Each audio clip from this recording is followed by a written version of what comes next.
You are getting sleepy, very sleepy. Your CPAP mask is clamped tightly to your face. Right, my darling? Yes, dear.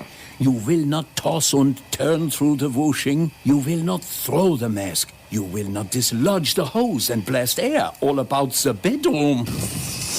You will not wake me, your loving husband, who yearns for even a single night of uninterrupted slumber, please. It's not working, Harold. People who struggle with CPAP have partners who struggle too. Luckily now there's Inspire. Inspire treats the root cause of sleep apnea inside your body. While you sleep, Inspire keeps your airway clear so you can breathe normally and rest comfortably. No mask, no hose, just sleep. When I snap my fingers, you will remember to visit inspiresleep.com to learn more.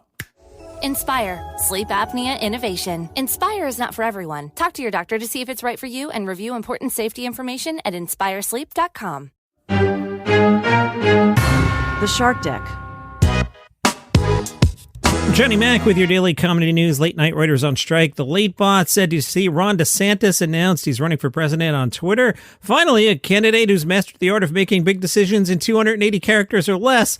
Ron DeSantis running for president. His entire campaign will be conducted through DMs. I bet his campaign slogan will be something like retweet if you agree, ignore if you don't. Just for Laughs Montreal, just 2 months away, sneaking up on me. They've announced some more names. There's a pre-sale today at 10 a.m. If you want to go on there, use the code JFLMTL. Leslie Jones, Eddie Izzard, Mae Martin, Mike Ward, Ronnie Chang, Neil Brennan, Rami Youssef, Darcy and Jer, Brad Williams, Please Don't Destroy, Jessica Curson, Felipe Esparza, Gina Yashir, Kyle Kinane, he's awesome, and a bunch of names I did not read. Leslie Jones will do a gala on July 29th, so will Mae Martin. One night only for Ronnie Chang, Neil Brennan, and Rami Youssef. Russell Peters will MC 4 shows. JFL previously announced Donnell Rawling, Steph Tolev, and Adrienne Iapolucci. She's fantastic.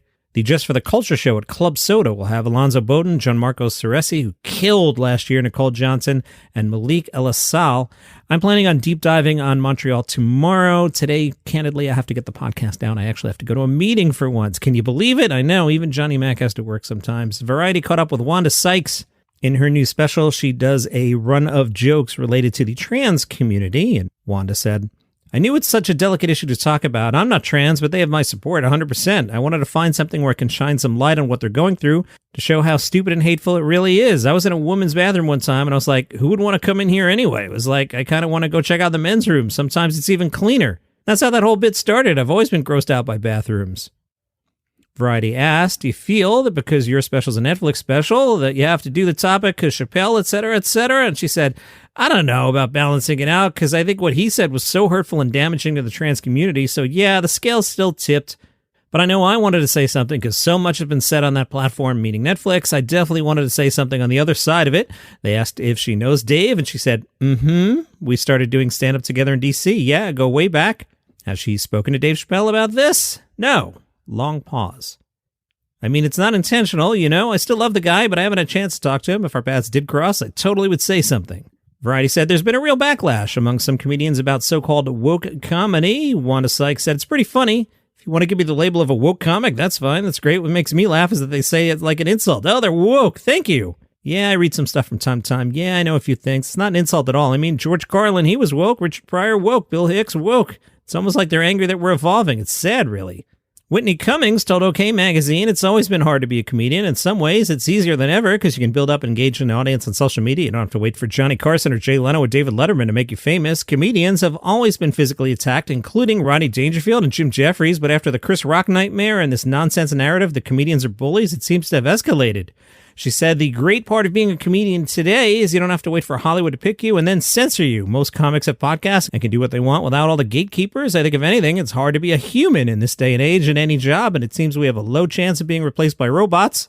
And this is coming from a comedian who made a twin robot of herself. Some rumors that LeBron James may retire, and Ron Funches said, well, that's just because of how great he is. We judge him basically on his past and what he's done before, but to see a player this old still playing, his whole entire draft class is retired, moved on, selling cars at used car lots. Dwayne Wade's hosting a TV show, and LeBron's still out there balling, putting up 20 points, getting rebounds, affecting the game. At that age, it's crazy. He should be like Robert Parrish, just sitting on the bench, hanging out, knitting a sweater, but he's not. He's crushing it. He and Tom Brady are anomalies. We've never seen things like that before. Now, if you were watching Blue Bloods and watched the season 13 finale and you're like, I know that house, Jackie the Joke Man lives there, you were correct. Apparently, Jackie rents out his house all the time and says, I always tell the neighbors, relax, the circus is coming to town, and they give money to everybody and gift cards so everybody wins. Anything they do to the house or rearrange is put back precisely. His house has also been used in The Affair and Instinct. Jackie the Joke Man lists his house with the Nassau County Film Commission. Anyone can, and Jackie said, everybody I mentioned it to, my favorite show, my uncle's favorite show, that's my mother's favorite show. I'd be lying if I said I wasn't excited. I'm gonna have my popcorn. Jackie wouldn't say exactly how much he was paid, but indicated it's tens of thousands of dollars. Do you love your Peloton? Oh, I sure do. Well, I know you do because you started a podcast about one. If you love your Peloton and can't get enough of it and all the news that goes along with it, you should check out our show. It's called The Clip Out. It's a great place to go for instructor news, new classes, motivational tips, corporate machination. We don't just tell you the news, we also give you our thoughts on why things are happening. And each week we also interview a member of the Peloton community. Sometimes it's, somebody like me, just a regular person riding their bike. Sometimes it's Snooky. You never know. You never know. The Clip Out is about anyone who loves their Peloton. Every week we take you behind the scenes and inside the world of Peloton. The Clip Out is available wherever you get your podcasts or check out our website, theclipout.com.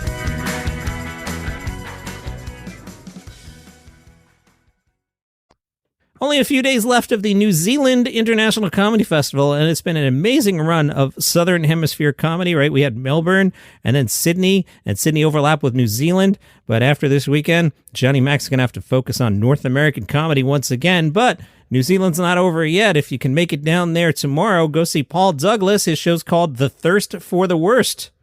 Figured out the hard way, the worst place you can go to with a hangover is a retirement village, yeah? Worst place. They're way too sprightly, you know? At least if I was visiting a rest home, they're kind of confined to their rooms and you can just do that thing we all do when you go to the hospital and you just beeline down the hallway, but you can't help but like get a little look in at the other rooms. You're like, oh my God, you know? But retirement villages, they move too much. They're too mobile, old people in retirement villages. They're more like free-range geriatrics. And that's what I was worried about. As soon as we pulled into the parking lot, I thought that they would see these and be like, oh, fresh air, so I'm going to tell him a yarn. You know, sure enough, I reckon I got 2 steps out of the car. One of them's like, my grandson's got a hat like that. And I was like, no, he doesn't! He was fun, very charismatic if you're looking at the video. The Rogue Island Comedy Festival returns tonight. Festival organizer Doug Key said, our kickoff is tonight in Portsmouth at the Ragged Island Brewery. Saturday and Sunday we're at Jane Pickens and Monday at the Top of Pelham. Who are the acts? We have comics from Canada, from LA, a bunch from New York City, and some from random towns. They put in their submission and we watch hundreds of tapes. We select 30 comics out of around 300. Wow. As far as the headliners, I look for who's getting the most heat in the industry right now that I can afford. I see who's going to pop soon. I try to get them in the festival before they become unattainable. This year, the headliner, Chris DiStefano. He sold out over a month ago. He also sold out Radio City. Right, organizer Doug Key, who are you looking forward to seeing? And he said Napoleon Emile. He's been on the scene for a while, and he's starting to get a little more notoriety. He just had a Don't Tell comedy special that came out. These are like secret shows, and all of them are going viral. He's playing tonight, and then Mike Cannon, I'm super excited to see on Saturday at Jane Pickens. He's a festival favorite, and he's at our very first festival in 2015. Nice. Eric Idle says the Spam-A-Lot movie, not gonna happen. It had been announced a few years back, but here's the catch. Within the Pythons, everybody needs to agree on a project. Eric Idle wants to make the film, but apparently it's been vetoed by John Cleese, Michael Palin, and or Terry Gilliam. Idle simply said on Twitter in regards to the film that the Pythons killed it. He later added the deal from a few years ago has expired. He did not elaborate on why it was killed. It seems like there might be a little strife amongst the Pythons. John Cleese is supposedly working on a stage adaptation of Life of Brian. Maybe Eric Idle should veto that. You guys can trade. Wouldn't that work out nicely? Yeah, do that, Eric. According to Eric Idle, he has nothing to do with Life of Brian. He said, I have nothing at all to do with this production or adaptation. Apparently, Cleese has cut the song. Of course, the song meaning always look on the bright side of life. There will also not be a crucifixion on stage. So that all suggests a different ending than the movie. We'll see what happens. Bad news for Aziz Ansari. Vulture writes, bad fortune befell the set of Good Fortune, as the production is shut down indefinitely as of May 18th. Picketers showed up at the location, shutting down a night shoot. It's not clear when production will resume. And from the Wall Street Journal, your home for comedy news, Chinese dissidents' new weapon against Beijing, selling out New York comedy shows. One of the hottest tickets in New York is a monthly open mic show conducted entirely in Mandarin by performers whose identities are sometimes hidden. This was organized by a group of exiled women's rights activists from China. It's been running for about a year, usually sells out.